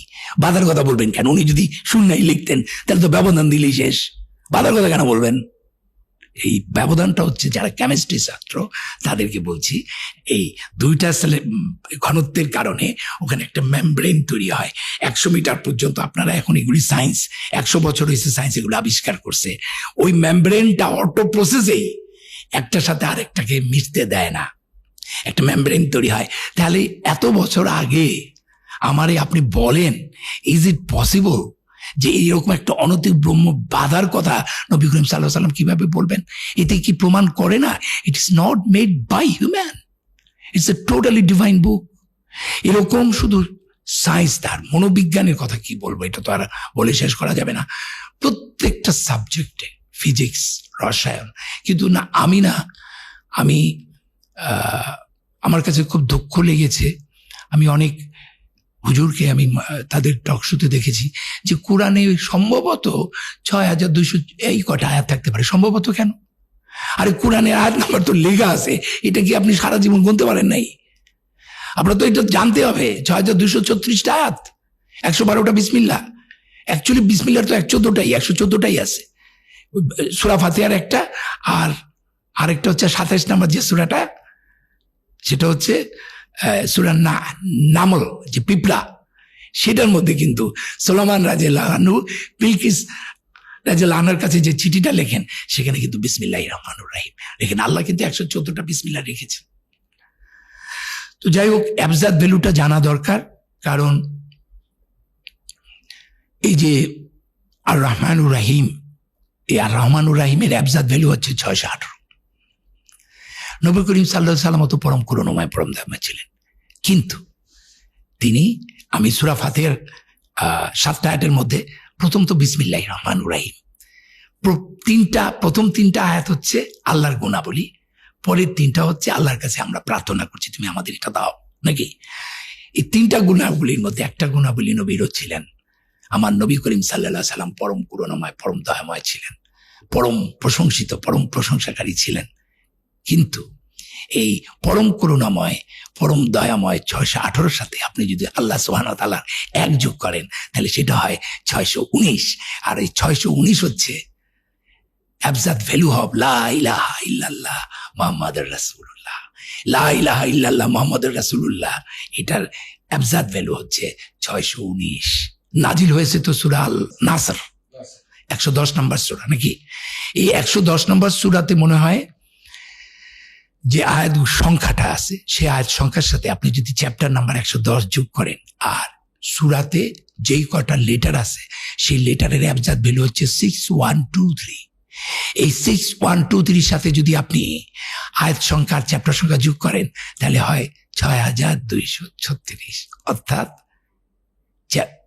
Total number of verse. যেহেতু আল্লাহ বলতেছেন যেদিন তুমি দেখবে দলে দলে গ্রহণ করছে, মানে ইসলাম যেদিন শেষ, মানে 6236 শেষ। কি ইনডিরেক্টলি কোন ইন্টেলেকচুয়ালদের জন্য এটা আপনি বুঝতে পারছেন? এবং বলেছে যে তোমরা যদি পারো আমার মতো একটা সূরা অন্তত আনো। আউযুবিল্লাহি মিনাশ শাইতানির রাজিম, বিসমিল্লাহ, একটা আয়াত বলতেছি, বলো যে কোরআনের মতো কোরআন আনার জন্য, এটাকে চ্যালেঞ্জ বাস বলা হয়। বলো যদি কোরআনের মতো কোরআন আনার জন্য মানুষ ও জিন এক যুগে চেষ্টা করে তবু তারা এর মতো আনতে পারবে না। একটা সূরা আনতে বলছে, কিন্তু সেই আনাটা মানে কি একটা যে কোনো একটা লোক এসে বললো কি এই যে দেখেন আমার কাছে একটা সূরা নাজিল হইছে, লাভ লাভ লাভ লাভ। আল্লাহ কি এটা বুঝাইছে? ওই সূরাটার মধ্যে যে ম্যাথমেটিক্যাল, যে স্ট্রাকচারাল, যেই ভাষাগত যে জায়গাটা আছে ওইটা কোনো মানুষের পক্ষে করা সম্ভব না। এই কারণেই বলছে তুমি আমার মতো আরেকটা সূরা তুমি আনতে পারবে না। তাহলে এটা বুঝতে গেলে ভাই আপনার কোরআনের ম্যাথমেটিক্যাল ল্যাঙ্গুয়েজ বুঝতে হবে। পুরা কোরআনটা ম্যাথমেটিক্যাল ল্যাঙ্গুয়েজের উপর, এবং সেটা আল্লাহ এমন ভাবে করেছেন যাতে এটা কেউ পরিবর্তন করতে পারে না। এবং আপনি, আমার এক বন্ধু, ও মক্কা থেকে ঘুরে আসার পর ও একজন আর্কিটেক্ট, এবং সে খুব ইমানদার, নামাজি, অনেক বড় আর্কিটেক্ট, নাম বলি। তো ওর সঙ্গে এক সময় কথা বলতে হতে বললেন যে নবী করিম সাল্লাল্লাহু আলাইহি সাল্লাম কোরআনটা নাজিল করে যাওয়ার পর সূরাগুলো এদিক ওদিক করেছেন পরে খলিফারা, মানে এটাকে এদিক ওদিক করে নাকি কোরআনটাকে করা হয়েছে। আমি বললাম নো, এই পৃথিবীতে প্রথম হাফেজ হচ্ছেন আমাদের নবী করিম সাল্লাল্লাহু আলাইহি ওয়াসাল্লাম। জিবরাইল আলাইহিস সালাম তাকে মুখস্থ করে পুরো কোরআনটা, পুরো সিরিয়ালি ঠিক করে সেই কোরআনটা উনি হযরত আবু বকর রাদিয়াল্লাহু আনহুকে দিয়ে গেছেন। সে হযরত আবু বকর এটা হযরত উমর রাদিয়াল্লাহু আনহুকে দিয়ে গেছেন। হাফসা রাদিয়াল্লাহু আনহা ছিলেন সবচেয়ে জ্ঞানী এবং আরেকজন হাফেজা, তাই না? সেই কোরআনটা যখন আমাদের অনেক সাহাবীরা ধ্বংস হয়ে গেল, তারা যুদ্ধে নিহত হলো, শহীদ হলেন, তখন কিন্তু হযরত উসমান রাদিয়াল্লাহু আনহু তাদেরকে ডাকলেন, অনেককে ডাকলেন, এবং ওই যে ডাইলেক্টিক কোরআনটাকে ধ্বংস করলেন, এবং উনি মানে আমাদের হাফসা রাদিয়াল্লাহু আনহার কাছ থেকে সেই কোরআনটি নিয়ে সেই কোরআনের সংকলন করে কপি করে উনি আবার সেটা হাফসা রাদিয়াল্লাহু আনহা, হাফসা রাদিয়াল্লাহু আনহু অনেক অনেক সম্মানীয় একজন নারী আমাদের ইসলামে, এবং এরপরে কিন্তু কোরআনটা উনি ছড়িয়ে দিলেন। সেই কোরআনের যে কোন চ্যাপ্টারের পরে কয়টা সূরা কি, এইটা গোল্ডেন রেশিওর মাধ্যমে আমি একটু বলে দিই, তাহলে আপনি শুনতে পারবেন। সেটা হচ্ছে আমি দর্শকদেরকেও বলছি, আপনারা একটা কাজ করবেন, কোরআনের সূরা নাম্বারগুলো এক পাশে লিখবেন 1 থেকে 114, আর প্রত্যেকটা সূরা নাম্বারের পাশে আয়াত সংখ্যাটা লিখবেন। আয়াত সংখ্যাটা লেখার পর প্রত্যেকটা সূরার নাম্বারের সাথে আয়াত সংখ্যাটা যোগ দিবেন। যোগ দেওয়ার পরে আরো 114টা নাম্বার পাবেন। তাহলে মজার ব্যাপার কি জানেন? এই 114টা নাম্বারের 57টা জোড়, 57টা বেজোড়। শুধু তাই না, ওই জোড় সংখ্যার যোগফল যোগ করলে হয় 6236, টোটাল নাম্বার অফ ভার্স। আর বেজোড়গুলো যোগ করলে হয় 6555 করে দেখেন ভাই, তর্কের কিছু নেই। তো এই 6555 কই থেকে আসলো? আপনি 1 থেকে 114 যে সংখ্যা সূরা চ্যাপ্টার, এগুলো যোগ করেন, 1 এর সাথে 2, 2 এর সাথে 3, 3 এর সাথে 4, 70 এর সাথে 71, এভাবে যোগ করে আপনি 114 পর্যন্ত যদি আসেন তাহলে সেই সংখ্যাটা হবে 6555। তাহলে জোড়াটা হচ্ছে 6236, আর বেজুরটা হচ্ছে 6455। শুধু তাই না, আপনারা অনেক রিসার্চাররা বলবেন আরে রাখেন ভাই, এটা নবী হিসাব করে থেকেছে। আল্লাহ কয় তুই কত বড় ম্যাথমেটিশিয়ান, তুই আমার বলবি? এর পরের যে ঘটনাটা সেটা আরো ভয়াবহ, ভেরি ভেরি ইন্টারেস্টিং ম্যাথমেটিক্যালি। এই যে যোগ করার পর 114টা যে নাম্বার পাওয়া গেল, 57টা ইভেন 57টা অড, সেই নাম্বারের আমরা যেটা করেছি রিপিট গুলো একসাথে করেছি, আনরিপিট গুলো একসাথে করেছি। 74টার মতো রিপিট আছে, এই আছে। এই রিপিট নাম্বারের যোগফল হচ্ছে 7906, রিপিট নাম্বার গুলো যোগফল। আর আনরিপিট নাম্বার যোগফল হচ্ছে 4885। এবার 7906 কে 4885 দিয়ে ভাগ দেন, it is 1.618 golden ratio. Can you imagine? আপনি চ্যাপ্টার আর ভ্যাস নাম্বারকে যোগ করার পর রিপিট আনরিপিট করে আলাদা করবেন, তারপর রিপিট নাম্বারগুলোকে আনরিপিট নাম্বার দিয়ে ভাগ দেওয়ার পর গোল্ডেন রেশিও হবে। আমি 15 দিন নিজে মাতবুরি করে এই বানাইতে চাইছিলাম, আমি 15 ডেজের দিন অসুস্থ হয়ে গেছি। এইটা মানুষের পক্ষে করা সম্ভব না। তার মানে আমি বলতে চাই, কোরআনের প্রথম থেকে শেষ পর্যন্ত যেইভাবে সাজানো আছে, কোনটার পরে কোনটা আয়াত হবে, কোনটার পরে কোনটা না হবে, এইটা কিন্তু সত্যিকার অর্থে নবী করিম সাল্লাল্লাহু আলাইহি সাল্লাম আল্লাহ জিবরাইল আলাইহিস সালামের মাধ্যমে কমপ্লিট করে নিয়েছেন।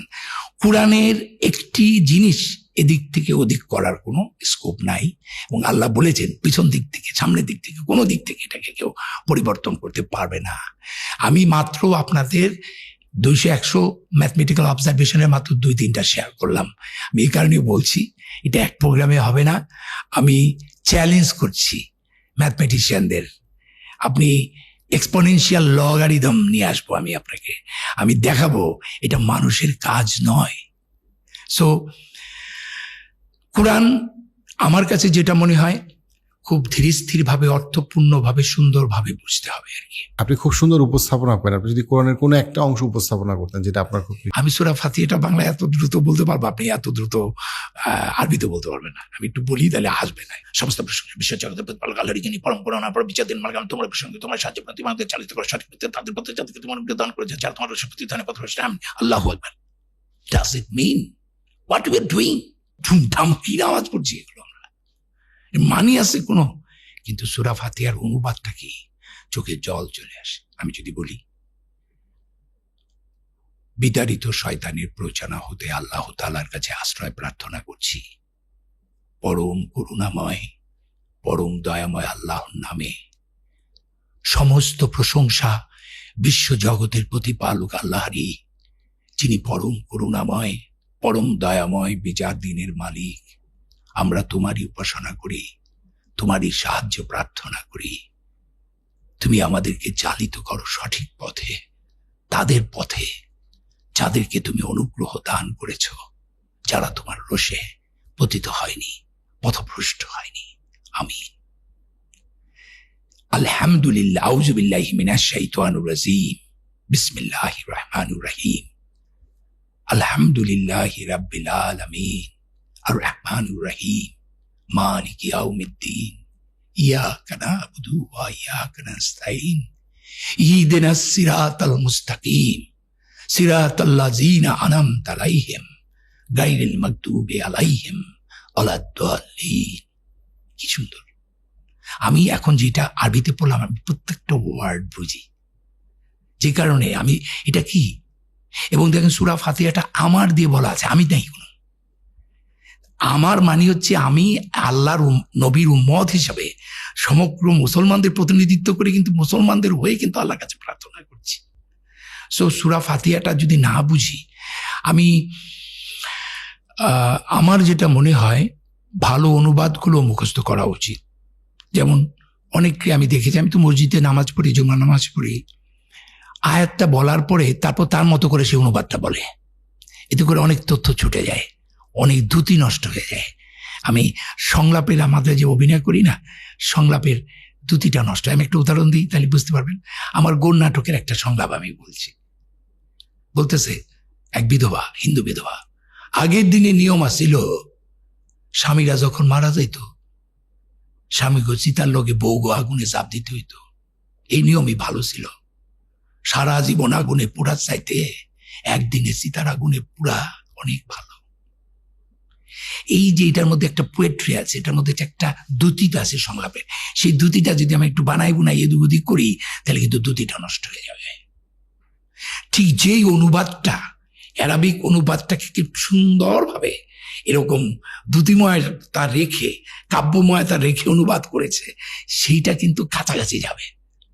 তাহলে আমার অনুরোধ থাকবে যারা হাফেজ, তারা, আমি অনেকে বলেছি যে সে সুর ছাড়া বলতে পারে না, সুরে সুরে মুখস্থ করছে আলহামদুলিল্লাহ রাব্বিল আলামিন।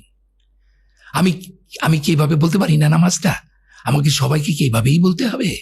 আলহামদুলিল্লাহ রাব্বিল আলামিন। আর অনেক সময় তো আল্লাহ ধমকের সুরে কথা বলছেন, আর কখনো কখনো আল্লাহ সবসময় তো সুর দিয়ে আপনার আপনি একই সুরে করলে হবে না তো।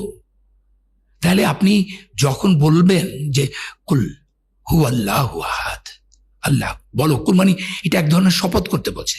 শপথ কর আমার সাথে, তুই বলো। এটা এক ধরনের ওই যে আমরা স্কুলে শপথ করি না, শপথ। সূরা আল কাফিরুন, তাই না?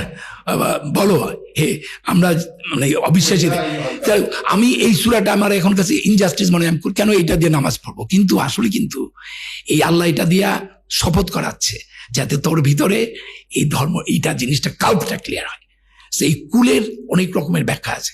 আমার কাছে যেটা মনে হয়, অর্থ না বুঝে কোনো কিছু করা উচিত। আমি সূরা কাহফের খুব গুরুত্বপূর্ণ একটি জায়গা আপনি, এবং নামাজ কিন্তু একটা পারফরমেন্স, এটা বুঝতে হবে।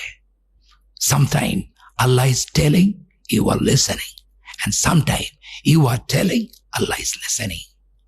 And আত্তাহিয়াতু তাহাজ্জুদ, এটা পুরাটাই তো একটা কনভারসেশন, তাই না? আমি নামাজ পড়ার সময় দোয়া করি যে আল্লাহ, তাশাহুদের মাধ্যমে তুমি নবী করিম সাল্লাল্লাহু আলাইহি সাল্লামকে রহমত, বরকত ও শান্তি দান করেছো, এবং সেই তাশাহুদে সে আবার তার উম্মতকে রেফার করেছে। সেই রেফার অনুযায়ী তুমি তোমার রহমত, বরকত ও সালাম, আমার এই সালাম ফিরানোর মাধ্যমে পৃথিবীর সমস্ত যা আছে মুসলমান, বিশ্বাসী অবশ্যই প্রাণীকুল সবার কাছে পৌঁছে দাও। এটাই হচ্ছে উম্মতের, মুহাম্মদ সাল্লাল্লাহু আলাইহি সাল্লামের উম্মতের আসল জায়গা। যে আজকে কিন্তু আমাদের নবী করিম সাল্লাল্লাহু আলাইহি সাল্লাম কিন্তু মানে মারা তো যান নাই। আল্লাহ তো ওই যে সূরা বাকারায় বলেছেন, পরিবর্তন এসে খালি যে যারা আল্লাহর পথে মারা যায় তাদেরকে মৃত বলো না, বলছে না সূরা বাকারায়। তো কিন্তু উনি তো এখন কর্ম করতে পারবেন না, ওনার সবই করতে পারবেন, কিন্তু উনি কিন্তু ওনার দুয়াটার কাজে লাগবে কি? উনি তো এখন অফ আছেন, কিন্তু উনি যে শ্রেষ্ঠ মত দান করে গেছেন, সে উম্মতের দায়িত্ব হচ্ছে এখন তার কাজটা করা, তাই না? এই যে সালামটা ফিরাচ্ছি আমরা না বুঝে, অনেকে বলে দুই কান্দে দুই ফেরেশতার জন্য নাকি সালাম পাঠাইছে। এটা তো আমি কি বলবো, সূরা কাহফে যেটা বলছে, হ্যাঁ সূরা কাহফেরও একটু খুব গুরুত্বপূর্ণ, যারা খুব অহংকারী, এবং তাদের উদ্দেশ্যে আমার এই আবৃত্তিটা আমি করছি। আউযু বিল্লাহি মিনাশ শাইতানির রাজিম, বিসমিল্লাহির রহমানির রহিম। তুমি ওদের কাছে একটি উপমা বয়ান করো, দুই ব্যক্তির উপমা। ওদের একজনকে আমি দিয়েছিলাম দুটো আঙুরের বাগান, আর এই দুটোকে আমি খেজুর গাছ দিয়ে ঘিরে দিয়েছিলাম, আর দুইয়ের মাঝে দিয়েছিলাম শস্য ক্ষেত। দুটো বাগানই ফল দিত, তাতে কোনো কসুর করতো না। আর দুইয়ের ফাঁকে ফাঁকে আমি নদী বইয়ে দিয়েছিলাম, আর তার প্রচুর ধন সম্পদ ছিল। তারপর কথায় কথায় সে তার বন্ধুকে বলল, ধন সম্পদে আমি তোমার থেকে বড়, জনবলও তোমার চেয়ে শক্তিশালী। এইভাবে নিজের উপর অত্যাচার করে সে তার বাগানে ঢুকলো। সে বলল, আমি মনে করি না যে কখনো ধ্বংস হবে, আমি মনে করি না যে কিয়ামত হবে, আর যদি আমাকে আমার প্রতিপালকের কাছে ফিরিয়ে নেয়াই হয় তবে আমি তো নিশ্চয়ই চেয়ে ভালো জায়গা পাবো। তার সঙ্গে তার তর্কের উত্তরে তাকে বলল, তুমি কি তাকে অস্বীকার করছো যে তোমাকে মাটি থেকে সৃষ্টি করেছেন, তারপর শুক্র থেকে, তারপর পূর্ণ করেছেন মানুষের অবয়বে? আল্লাহই আমার প্রতিপালক, আমি কাউকে আমার প্রতিপালকের শরীক করি না। তুমি যখন ধনীয় সন্তানে আমাকে তোমার চেয়ে কম দেখলে, তখন তোমার বাগানে ঢুকে তুমি কেন বললে না আল্লাহ যা চেয়েছেন তাই হয়েছে? আল্লাহ সাহায্য ছাড়া কোনো শক্তি নেই। হয়তো আমার প্রতিপালক আমাকে তোমার বাগানের চেয়ে আরো ভালো কিছু দেবে, ও তোমার বাগানে আকাশ থেকে আগুন ছড়াবেন, বা ওর পানি মাটির, যার ফলে গাছপালা শূন্য মাটি হয়ে যাবে, বা ওর পানি মাটির নিচে হারিয়ে যাবে, যা তুমি কখনো ফিরিয়ে আনতে পারবে না। তার ফলগুলো ধ্বংস হয়ে গেল, আর সেখানে সে যা ব্যয় করেছিল তা মাচা সমত যখন পড়ে গেল, সে আক্ষেপ করে হাত মুচড়ে আক্ষেপ করতে লাগলো। সে বলতে লাগলো, হায়, আমি যদি কাউকে আমার প্রতিপালকের শরীক না করতাম, আর আল্লাহ ছাড়া তাকে সাহায্য করার কোনো লোক ছিল না। এক্ষেত্রে অভিভাবকত্বের অধিকার সেই আল্লাহর, যিনি সত্য, পুরস্কার দানে, পরিণাম নির্ণয়ে তিনি শ্রেষ্ঠ। এই যে দেখেন, এই যে এখানে কি পারফরমেন্স নাই? জি, অবশ্যই আছে। আল্লাহ যখন বলেন আউযুবিল্লাহি মিনাশ শাইতানির রাজিম, বিসমিল্লাহ, সূরা হিজরের যেটা, আমি তো ছাঁচে ঢালা শুকনো ঠনঠনে মাটি থেকে মানুষ সৃষ্টি করেছি, যখন আমি তাকে সুঠাম করব, তার দেহে আমার রূহ বা প্রাণ সঞ্চার করব। এই যে এটা কথাটা কার? আল্লাহর কথা। কখন আল্লাহ বলতেছেন? সূরা আল মাউনের যেটা 2 আমরা যেটা পড়ি, তিনি কি বলছেন? আউযুবিল্লাহি মিনাশ শাইতানির রাজিম, বিসমিল্লাহির রহমানির রহিম। কার কথা এটা? তুমি কি দেখেছো তাকে, যে ধর্ম বিচারকে অস্বীকার করে, এতিমকে ধাক্কা দিয়ে তাড়িয়ে দেয়, অভাবগ্রস্তকে অন্নদানে উৎসাহিত করে না? সুতরাং দুর্ভোগ সেই সব নামাজ আদায়কারীর, যারা তাদের নামাজ সম্বন্ধে উদাসীন, যারা তারপরে লোক দেখানোর জন্য, এবং যারা অপরকে সংসারের ছোটখাটো জিনিস দিয়ে সাহায্য করতে চায় না। এখন এইটা যদি আমি এইভাবে পড়ি, তুমি দেখছো এটার মানে কি হতে পারে আমার বলে। সো অনেক আগে শামসুর রহমান একটা কথা বলেছিলেন, কবি, আমার খুব প্রিয় কবি। উনি বলেছিলেন যে উদ্ভট উটের পিঠে চলেছে স্বদেশ। এটাই উদ্ভট উট, আমরা সঠিক পথটা নিতে পারি নাই। আমি কতগুলো মানুষকে খুব স্মরণ করি সবসময়, একজন, তার মধ্যে একজন অন্যতম হচ্ছে মাওলানা ভাসানী, ডক্টর মোহাম্মদ শহীদুল্লাহ, এবং আমাদের যে ভ্রমণ কাহিনী লিখতেন সৈয়দ মোস্তফা আলী। মোস্তফা আলী 15 থেকে 16টা ল্যাঙ্গুয়েজ শিখেছে। আরে ভাই, আপনার বয়স 70 বছর, তাতে কি? কালকে থেকে শুরু করেন আপনি আরবি ভাষা শেখা। কারণ ভাষা শিখলে কি হয় জানেন? বিদেশিরা, ফরেনাররা, ওরা ওদের মাতৃভাষার পাশে 2-3টা করে ভাষা শেখে। কেন জানেন? ওইটা লসনেসটা, ব্রেনটা কাজ করে। ব্রেনটা কাজ করলে যেটা বুড়ো বয়সেও স্মরণ শক্তিটা কাজ করে। আমি বলছি যে আপনি, আমার তো বুড়ো হয়ে গেছে, আর কে শিখাবে? আপনি আরবি ভাষাটা বিসমিল্লাহ বলে শেখা শুরু করেন। আপনি যে কটা শিখতে পারবেন সেটাই লাভ। যেমন না পারলে কিছু সূরার ওই ওয়ার্ডগুলোর অর্থটাও যদি আপনি বলেন, আল্লাহু লা ইলাহা ইল্লা হুয়াল হাইয়ুল কাইয়ুম, আল্লাহ তিনি ছাড়া কোনো উপাস্য নেই, তিনি চিরঞ্জীব চিরস্থায়ী, এরকম ওয়ার্ডগুলো বুঝেও করতে পারেন। আরবি ভাষাটা শিখলে 2টো লাভ। একটা হচ্ছে আপনার স্মৃতিশক্তি বেড়ে যাবে, 2 নাম্বার হচ্ছে যে ভাষাতে আমাদের কোরআন নাজিল হয়েছে সেই ভাষাটা আপনি জানতে পারবেন। তবে এই ভাষাটার, এই পড়াটার কোনো অর্থ নাই যার আমি একটা শব্দও বুঝি না। আসলে আমি খুবই ক্ষুদ্র একটি মানুষ, এবং আমার যে জ্ঞান, আমার যে পড়ালেখা, সেটা এতই সীমিত, এতই কম। তারপর ওই অল্প জ্ঞানে আমি যে আমার মহান আল্লাহ তাআলার অস্তিত্বটা যে একটু টের পাচ্ছি, উনি আছেন, এতেই আমি ধন্য। আমরা যদি কোরআনটাকে সুন্দর করে বুঝি, অর্থ করে পড়ি, এবং ইসলামটাকে সঠিকভাবে মেনে চলি, এবং আমিটা যেন বড় না হয়ে যায়, আমি যেটা বলেছি সেটাই ঠিক, এই থেকে বেরিয়ে আসতে হবে। তাহলে আমার মনে হয় আমাদের এই দেশটাকে, আমার বাপদাদারা, তার দাদারা অনেক ভালো মুসলমান ছিলেন আমাদের চেয়ে। দিন দিন আমরা খুব খারাপ মুসলিম হয়ে যাচ্ছি। আমরা আমাদের পুরনো সেই সুন্দর ঐতিহ্যকে ফিরে পেতে চাই।